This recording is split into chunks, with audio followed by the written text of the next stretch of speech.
네, 여러분 안녕하세요. 3월 큐티 세미나를 시작하도록 하겠습니다. 네, 이번 3월 큐티 세미나 본문은요. 사무엘상 18장에서 31장까지입니다. 네, 이번 달까지 하면 3월까지 하면 이제 사무엘상이 마무리되는 부분입니다. 그래서 이번에는 이미 사무엘상 전체에 대해서 많이 다뤘기 때문에 조금 간단하게 후반부 내용만 좀 크게 살펴보면서 넘어가려고 합니다. 사무엘상은 당연히 통일왕국 시대, 사울과 다윗의 이야기를 담고 있기 때문에 왕정이 시작되고 사울 다윗으로 왕권이 넘어가는 그 시대, 통일왕국 시대의 내용을 다루고 있습니다. 그리고 사무엘상은 마지막 사사이자 선지자인 사무엘이 썼다라고 공통적으로는 생각을 합니다. 하지만 이제 사무엘의 죽음 이후의 이야기들, 특히 사무엘하 같은 경우는 이제 사무엘이 죽은 뒤의 이야기들이기 때문에 앞부분의 기록들은 사무엘이 남긴 기록들을 참고했을 수 있지만 아마도 후반부의 기록들은 그 뒤에 어떤 다른 저자가 이렇게 적고 그것들을 편집한 것으로 보입니다. 하지만 그럼에도 불구하고 왜 사무엘서인가? 사무엘 상하에 등장하는 사울과 다윗에게 기름을 부었던 인물, 사시대부터 왕정시대까지 넘어가는 과정을 책임졌던 인물이 사무엘이기 때문에 그렇게 볼 수 있습니다. 사무엘 상하는 이제 역사서로 구분되는 성경입니다. 원래 히브리어로 이제 사무엘이 이제 쉐무엘인데요. 원래는 상하가 한 권이었는데 헬라어 번역 과정에서 1, 2왕국기, 1왕국기, 2왕국기로 이렇게 나뉘면서 지금까지 그 전통이 이어져 오고 있다라고 됩니다. 전통적 관점이 이제 사무엘이라는 것이고 이제 의문이 사무엘의 죽음 이후 기록이라든지 사무엘이 알 수 없는 상황에 대한 기록들 때문에 사무엘 말고 여러 사람들의 기록들이 후대에 이제 편집되면서 사무엘서가 기록되었을 것이다 하고 그 다윗에게 이제 같이 함께 다니던 그 아비아달 대사장에 의해서 기록됐다라는 설도 있습니다. 그래서 주제는 이 사무엘서의 큰 주제는 왕이 누구이신가? 이스라엘의 왕은 다른 나라들의 왕과 달리 자기 마음대로 통치하는 왕이 아니라 율법대로 하나님의 뜻대로 그 하나님의 뜻에 순종해서 통치하는 왕이다. 이 내용을 담고 있습니다. 그래서 기본적으로 하나님이 갖고 계시는 왕정 시스템에 대해서는 부정적이십니다. 하나님 외에 다른 왕은 없기 때문이죠. 하지만 이것을 인류의 그 문화와 역사를 수용하시면서 하나님 그것을 사용하시는 방식은 하나님이 그 왕정이라는 누군가와 계급을 나누는 시스템을 싫어하심에도 불구하고 그 인간의 역사들을 끌어안으시면서 이 왕을 가장 긍정적으로 세우시는 그 과정이 이제 다윗이신데요. 하나님의 뜻에 합당하게 통치하는 왕으로서 다윗이 나타납니다.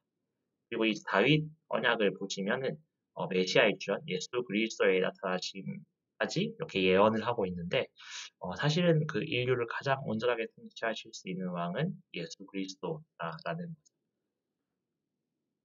이 사무엘상의 구성은 1장에서 3장까지는 이제 엘리 제사장, 엘리 사사가 이제 다스리던 시대를 볼 수 있습니다.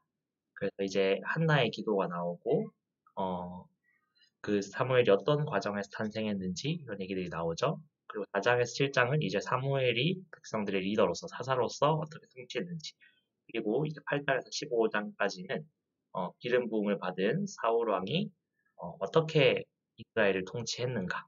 처음에는 이제 잘했지만 나중에 갈수록 하나님의 뜻대로 하지 않고 자기 뜻대로 해 나가는 그런 사울의 모습들을 점점 볼 수 있죠. 16장에서 31장까지도 사울이 죽기 전까지는 이제 사울의 통치 기간이지만 이제 다윗이 등장해서 하나님의 뜻대로 또 이 모든 것들이 이루어가는 과정들을 볼 수 있습니다. 그래서 기본적으로 이 사무엘서의 핵심 인물, 네 인물을 가지고 엘리, 사무엘, 사울, 다윗 이렇게 보시면은 전체적인 구성이 나오실 것 같습니다. 그래서 이 후반부 내용들은 이제 사울이 하나님께 버림받은 이후에 다윗이 어떻게 하나님과 동행했는가, 그리고 사울이 계속해서 그 다윗을 죽이려고 추격하는 과정에서 어떻게 하나님이 또 다윗을 구원하셨는가, 그 과정에서 다윗은 어떻게 하나님께 예배하고 하나님의 뜻을 구했는가, 그런 것들에 포인트를 두시고 말씀을 보시면 좋을 것 같습니다. 사무엘상 18장 같은 경우는 이제 다윗이 17장에서 골리앗을 죽이죠. 그 골리앗을 죽이고 성당에 가는 과정을 볼 수 있습니다. 그래서 골리앗을 죽인 이후부터는 블레셋과의 전쟁에서 계속해서 참여해서 이스라엘 사람들의 관심과 사랑을 받게 되고 사울은 그 과정에서 다윗을 질투하게 됩니다. 사실 이 질투가 굉장히 또 물론 왕으로서 그럴 수 있겠지만 사울은 이미 나이가 많았고 이루어놓은 공적이 굉장히 많았는데 이제 성장해오는 20대 정도의 다윗을 질투한다는 것은 사실 어불성설이죠. 그리고 사실은 이제 비슷한 연배, 물론 다윗과 요나단이 나이 차이가 좀 납니다. 한 20년 정도 나는 걸로 보고 있긴 한데 사울이 한 60대, 요나단이 40대, 다윗이 이 정도로 처음 이 관계를 보기도 하는데 그래서 사실 뭐 질투하자면 요나단이 사실 더 위협을 느끼고 질투해야 되는데 요나단은 그러지 않았고 오히려 다윗을 친구로 삼는 모습을 볼 수 있습니다. 여기서 이제 18장 같은 경우에 자기 겉옷을 벗어주는 장면이 있는데 이 겉옷이라는 것은 당시에 신분의 상징이죠. 왕족의 신분의 상징으로서 굉장히 좋은 옷을 입고 있었을 텐데 그 옷을 다윗에게 양보한다는 것은 그만큼 자기의 신분에 구애받지 않고 다윗과 친밀한 사귐을 하고 싶다는 행동인 것이죠. 그리고 다윗은 이제 가는 곳마다 지혜롭게 행동했다라고 되어 있습니다. 하나님의 영이 다윗과 함께 하신 것이죠. 그래서 이스라엘 군대의 장군으로서 많은 전쟁을 수행하게 되는 모습을 볼 수 있습니다. 또 이제 사울이 다윗을 질투하게 된 결정적인 계기가 사무엘상 18장 7절에 이제 나오는데요. 여인들이 뛰놀며 노래하여 이르되 사울이 죽인 자는 천천히요 다윗은 만만이로다. 이 얘기를 듣고 다윗을 죽이려고 합니다. 물론 다윗의 인기가 너무 많았기 때문에 그렇게 보기도 하지만 어떤 언어학적으로 이제 봤을 때는 이제 그냥 시의 대꾸 구절이라는 거죠. 만만과 천천을 그냥 이렇게 구성했을 뿐인데 사울이 지나치게 과도하게 반응했다라고 보기도 합니다. 그러고 사울은 이제 악령의 지배를 당해서 결국 다윗을 죽이려고 하는 모습을 보이게 됩니다. 어떤 학자들은 이것이 이제 뭐 정신병의 일환이다 이렇게 보기도 하는데요.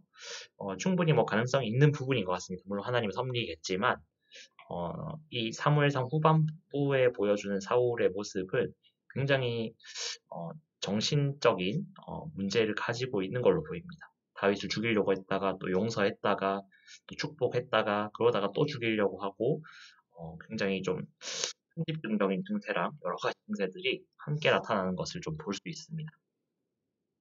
그래서 어떤 학자들이 이것에 대해서 기록이 여러 기록들이 막 이렇게 섞이면서 계속 비슷한 스토리들이 섞인 것이 아니냐 이렇게 주장하기도 하는데 실제로 사울이 악령에 시달렸다는 것을 봤을 때 이렇게 정신없이 행동했을 수도 있다. 우리가 충분히 생각해 볼 수 있는 것이죠. 그래서 다윗을 직접적으로 죽이려다가 실패하니까 다윗을 죽이기 위해서 무리한 공을 요구합니다. 이것이 이제 뭐냐면은 사기로 삼겠다라는 것을 빌미로 블레셋 사람 100명의 포피를 배워라. 이 포피는 이제 그 할례를 받을 때 배워야 되는 그 남성의 성기의 끝부분이죠. 이것을 이제 무리하게 요구했는데도 다윗은 오히려 이것을 2배로 배워오게 됩니다. 아마도 이 포피를 굳이 일부러 베게 한 이유는 이 고대 시대의 전쟁에서 자기 공적을 이렇게 증명하기 위해서 가지고 있던 증표들이 있었는데요. 머리를 수급을 배우거나 혹은 손가락, 엄지손가락을 배운다거나 아니면 코나 귀 등을 장난하지만 그렇게 잘라오는 것이 고대 전쟁에서의 전과를 증명하기 위한 수단이었습니다. 그 임진왜란 때도 그런 것이 있었죠. 왜구들이 우리나라 사람의 코를 베어 봤을 때 이것을 적을 죽인 것을 인정해주는 전과를 인정해주는 증표로 보였는데요. 여기서 뽑히는 보통은 되지 않습니다. 보통 되지 않는데 아마도 이스라엘 군대가 다른 민족의 군대들과 달리 이렇게 할례를 받았기 때문에 그 할례를 받은 것을 거룩한 것에 대한 전쟁이다라는 증거로 이렇게 뽑기를 요구한 것으로 보입니다. 그리고 출입하다라는 표현이 이제 13절에 나오는데요. 말 그대로 들어오고 나가다라는 표현인데 이것이 성경에서 지도자들에게 사용되었을 경우에는 단순히 그냥 들어가고 나가는 것이 아니라 그 삶의 모든 것이 이제 공부를 수행하는 것으로 표현됩니다. 그래서 다윗이 들어오고 나갈 때 지혜롭게 행동했다는 것은 다윗이 공부를 수행함에 있어서 하나님의 영에 의해서 잘 수행했다. 이런 것들을 표현하는 것으로 볼 수 있습니다. 19장으로 넘어가면은 이제 다윗을 죽이려는 사울의 행동이 계속해서 나타나게 됩니다. 사울은 요나단과 신하들에게 다윗을 죽이라고 하죠. 근데 요나단은 이제 다윗을 이미 굉장히 친구로서 우정을 느끼고 있었기 때문에 안전한 곳으로 피신시키고 아버지 사울을 설득합니다. 그런데 또 다윗이 계속해서 블레셋과의 전투에서 승리하고 계속 인기가 높아지자 사울은 또 악령에 사로잡혀서 다윗을 죽이려고 하죠. 네, 뒤에 내용은 사실 이것의 계속 반복입니다. 그런데 이제 딸 미갈, 아까 전에 사울이 그 블레셋의 복피, 블레셋 사람의 복피 100개를 배워오면은 사위를 삼겠다고 했는데, 그러고 나서 이제 미갈과 다윗이 결혼을 하게 됩니다. 미갈이 다윗을 이제 굉장히 사랑했다는 거죠. 아버지 사울을 속여가면서까지 다윗을 살리려는 모습이 19장에 나타납니다.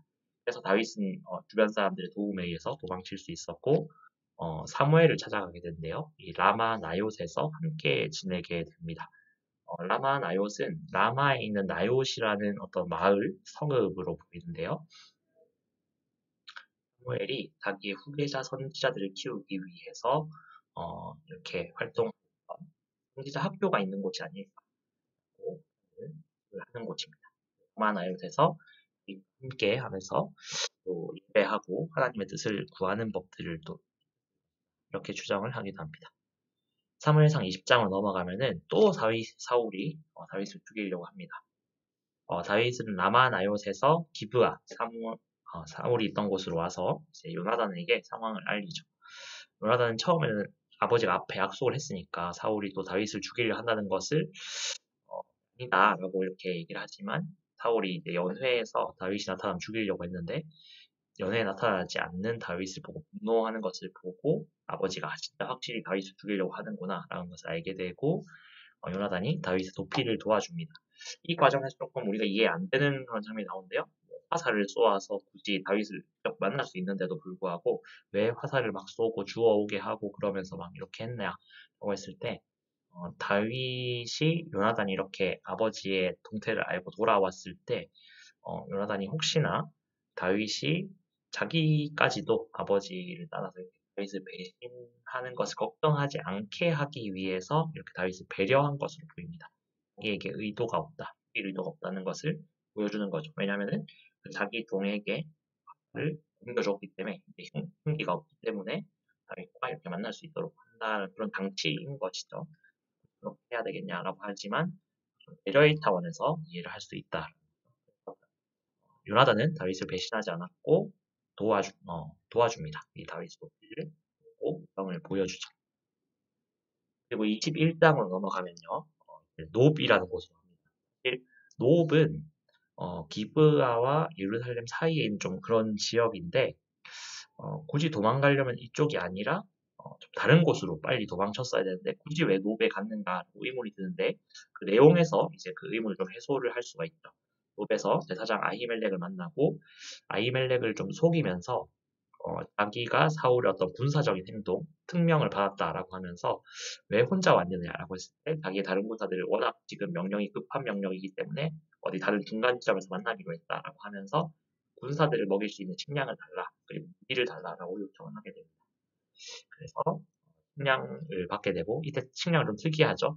제사장들만 먹을 수 있는 진설병, 성소에 진설하는 그 떡, 진설병을 받게 되고 이것은 이제 제사장만 먹을 수 있게 되어 있죠. 하지만 이제 나중에 예수님께서 그거를 인용을 하시죠. 이 진설병을 먹고도 사실 이제 죽어야 되는데 그런 벌을 받아야 되는데 다윗은 벌을 받지 않았죠. 어쨌든 이 진설병을 받아서 먹게 되고 골리앗의 칼이 여기 있다는 것을 이제부터 우리 분들이 알 수 있게 됩니다. 다윗이 아마도 이 골리앗의 칼을 노리고 가지 않았을까라고 생각을 합니다. 왜냐하면 골리앗을 죽였던 자기의 어떤 그 업적을 사람들에게 생각나게 하면서 자기 어떤 정치적인 입지를 확보를 하는 거죠. 자기가 억울하다 이런 것들을 확보하고 사람들에게 좀 정당성을 보여주기 위해서 이 골리앗의 칼이 필요하지 않았을까라는 생각이 듭니다. 하필이면 이 장면을 사울의 부하 도액이 목격하게 됩니다. 이 도액이란 사람은 이제 이스라엘 사람이 아니고 에돔 사람인데 이걸 보게 되는 거죠. 이제 사울에게 이것을 밀고 하게 됩니다.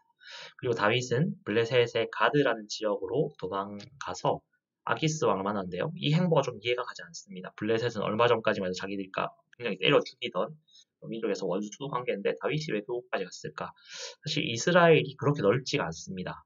우리나라 한 남한만 한데 거기서 왕이 자기를 잡으려고 했을 때 도망칠 곳이 도저히 보이지 않았던 거죠. 그래서 혹시나 하고 블레셋 지역으로 갔던 것 같은데 아니나 다를까 아기스는 다윗을 죽이려고 합니다. 근데 그 분위기를 느낀 다윗이 이제 막 침을 흘리고 이렇게 막 수염을 뽑으면서 미친 채를 해서 위기를 넘겼다는 것이 굉장히 유명한 말씀이죠. 그래서 겨우겨우 살아남은 다윗이 다시 이제 가드에서 이스라엘 영역인 아둘람 굴로 이제 도망치게 됩니다. 그러자 이제 그 소문을 들은 다윗의 가족, 그리고 사울의 통치에서 좀 어려움을 느꼈던 자들이 이제 다윗을 따라서 오게 됩니다. 환란 당한 자, 빚진 자, 마음이 원통한 자, 400명이 왔다라고 성경 기록하고 아마도 그 사울의 통치가 점점 이상하게 변해가면서 억울한 일을 당한 사람들, 하나님의 뜻을 따르던 사람들, 다윗을 따르던 사람들이 다윗에게 찾아온 것이 아닌가라고 생각을 할 수 있습니다. 그래서 다윗은 이 사람들이 사실 굉장히 부담스러웠을 거예요. 사실 사울의 부대에 비하면 그렇게 많은 수도 아니고 오히려 다윗이 도망다니는데 짐이 될 수도 있는 이런 사람들을 다윗은 또 받아들이죠.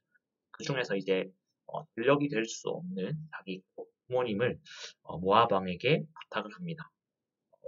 왜 모압 왕일까? 갑자기 왜 모압이 나오냐 이럴 수도 있는데 다윗의 이제 조상이 저희가 이제 루키에서 알고 있죠. 루시 다윗의 친구 할머니죠. 그 친구 할머니 루시 모압 사람이기 때문에 아마 인척 관계가 있지 않았을까, 친척이 있지 않았을까라고 추정을 해봅니다. 그래서 믿을 수 있는 그런 친척에게 아마도 맡긴 것이 아닐까. 여기서 이제 모압 왕이라고 나왔지만 어떤 사람이 정확하게 알 수는 없습니다. 그래서 모압 쪽에 자기 부모님 부탁하고 자기를 따르는 사람들과 함께 이제 계속해서 이동하면서 사울을 피해 다니게 됩니다.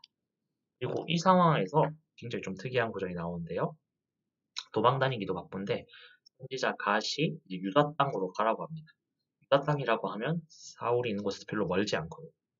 약속의 땅을 떠나지 말라 이런 메시지로 해석하기도 하는데 어쨌든 그 위기가 될 수 있는데도 불구하고 사울의 사울을 쫓아오는 그 위기에서 다윗이 그 하나님 말씀에 순종해서 유다 땅으로 가게 됩니다. 사울은 요나단과 다윗이 언약을 맺은 사실을 알고 분노하게 되죠.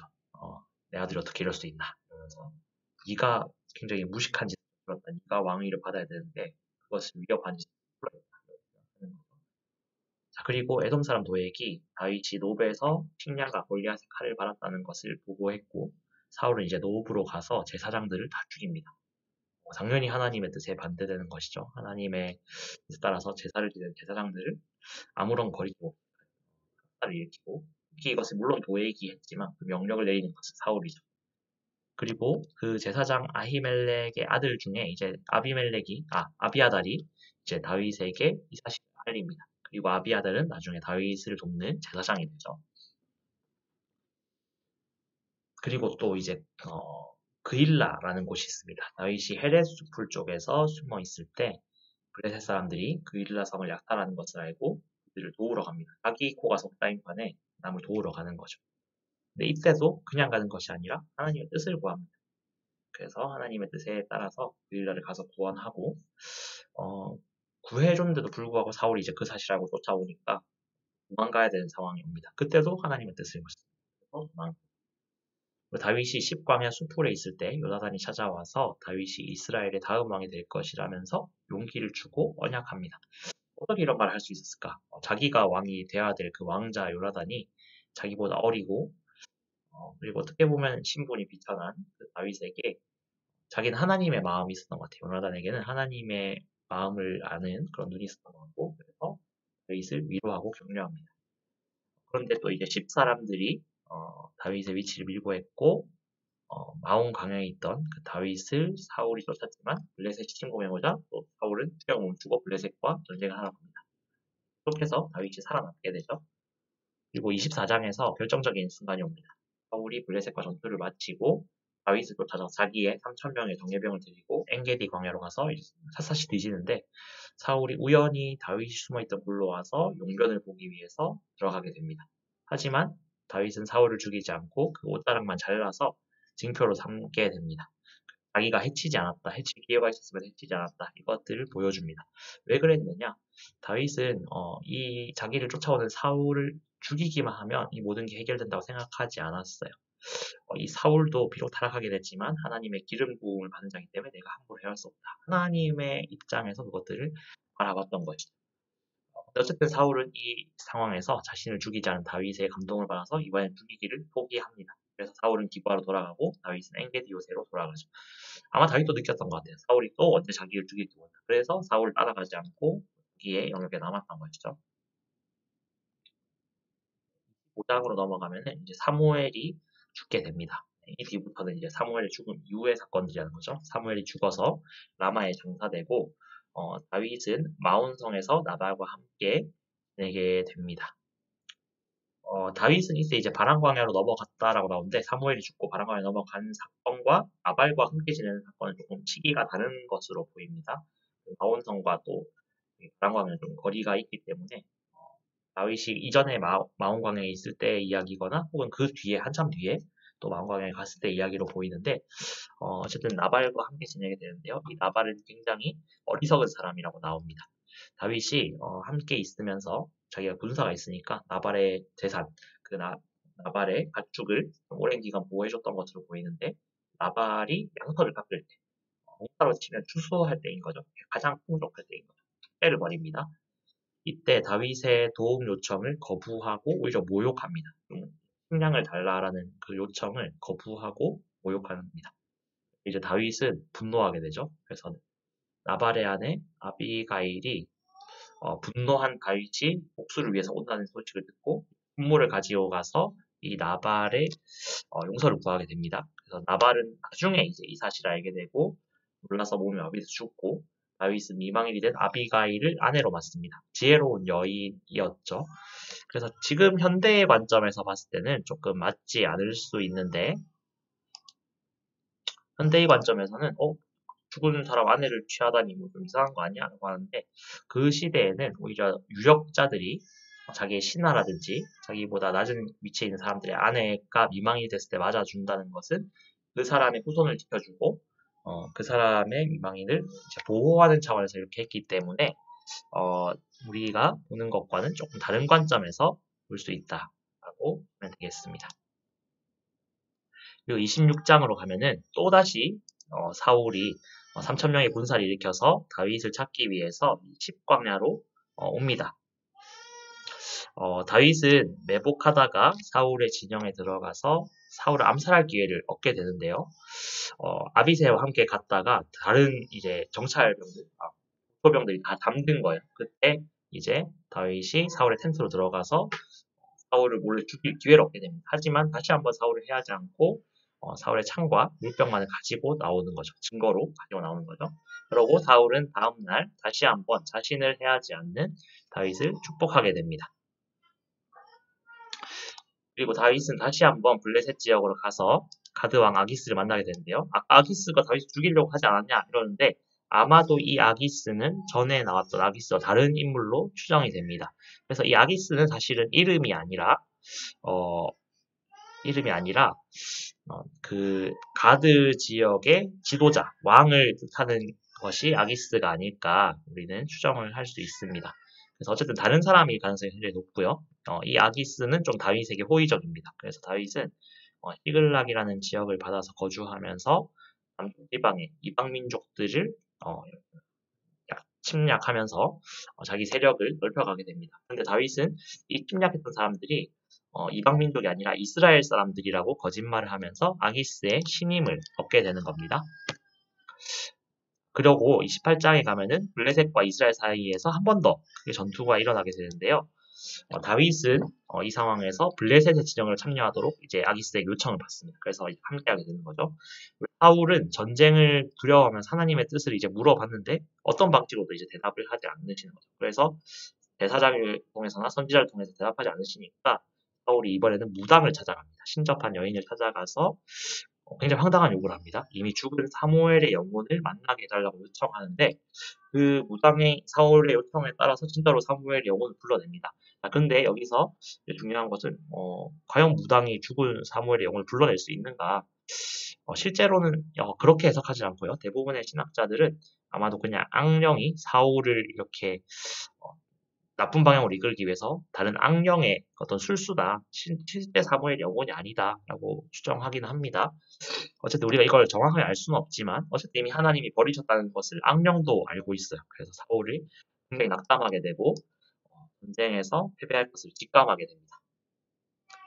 그리고 29장에서는 이스라엘과 전쟁을 치르는 준비 중이라고 했었죠. 그래서 블레셋 입장에서 다윗이 출전하게 됐었는데 아기스 말고도 블레셋은 연합 국가입니다. 그래서 다른 블레셋의 군대가 함께 모인 곳에 가자 다른 블레셋 방백들은 다윗을 거부합니다. 쟤 얼마 전까지 이스라엘과 함께 싸우던 사람 이스라엘의 영웅 아니냐. 그래서 지금은 뭐 배신했다 해도 믿을 수가 없다. 언제 뒤에 통수를 칠지 모른다라고 하면서 다윗을 거부합니다. 근데 다윗이 좀 이상한 소리를 합니다. 29장 8절에 보면은 아기스에게 이르되 내가 무엇을 하였네? 내가 당신 앞에 오늘까지 있는 동안에 당신이 동에게서 무엇을 보셨기에 내가 가서 내 주 왕의 원수와 싸우지 못하게 하시나이까. 여기서 원수는 이스라엘이라는 거죠. 실제로 다윗이 이랬나? 속마음은 아니었던 것 같아요. 속마음은 아니고 자기 어떤 그 상황을 숨기기 위해서 이렇게 변명을 한 건데 잘 먹혀 들어갔습니다. 오히려 이 말이 잘 먹혀 들어갔고 아기스는 나는 너를 신뢰하지만 다른 사람들이 신뢰하지 않으니까 들어가서 쉬어라 라고 하면서 다윗은 결국 시글락으로 돌아가게 되죠. 그래서 시글락으로 돌아가는데 시글락이 좀 난리가 났습니다. 다윗이 군대를 데리고 자리를 비웠다는 소리를 듣고 아마도 다윗에게 계속해서 경쟁 관계에 있던 그 아말렉 사람들이 다윗의 가족들 그리고 부하들의 가족들 그리고 재산을 다 약탈해가는 굉장히 큰 사건이 일어납니다. 그래서 다윗의 부하들은 굉장히 절망했겠죠. 다윗을 따라서 오랫동안 이렇게 왔는데 이스라엘하고 싸울 뻔하지 않나 자기 가족들이 다 잡혀가고 재산이 다 몰수되지 않나 이런 상황들을 보고 절망해서 다윗을 죽이려고 하는데 이때 다윗은 하나님께 기도합니다. 그러고 하나님께 다시 용기를 얻고 아말렉을 추격하라 라는 명령을 받고 추격하게 되죠.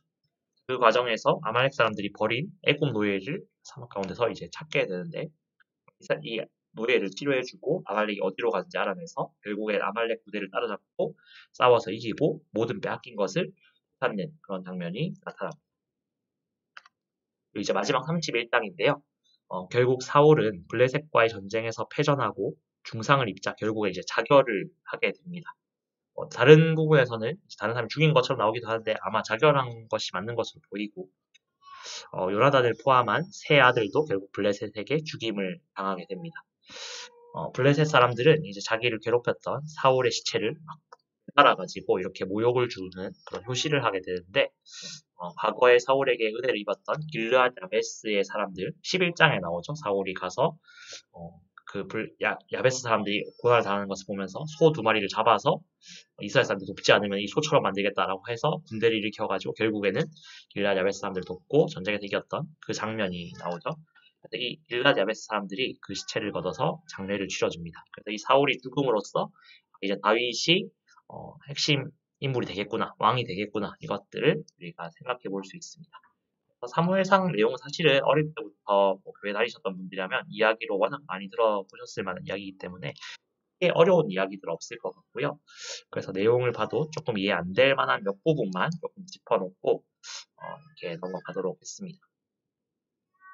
네, 그래서 이 사무엘상 말씀 굉장히 단순한 스토리지만 이 가운데서 우리가 어떻게 사울처럼 살지 않고 어떻게 다윗처럼 하나님을 의지하고 예배하며 살 것인가 이것을 집중해서 보시면 좋을 것 같습니다.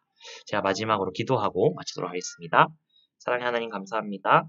오늘 이 큐티 세미나 짧지만 이 시간을 통해서 다음 달 말씀 잘 읽을 수 있는 준비가 되게 해주시고 정말 우리가 여기서 말씀 대충 아는 것에서 그치지 않고 하루하루 주님의 말씀을 묵상하며 정말 들판에서도 사울에게 쫓기는 중에서도 말씀을 묵상했던 다윗과 같이 우리가 정말로 주님 앞에 온전하게 살아갈 수 있는 예배자로 또 한 달 동안 우리를 지켜주시옵소서. 감사합니다. 예수님 이름으로 기도드립니다.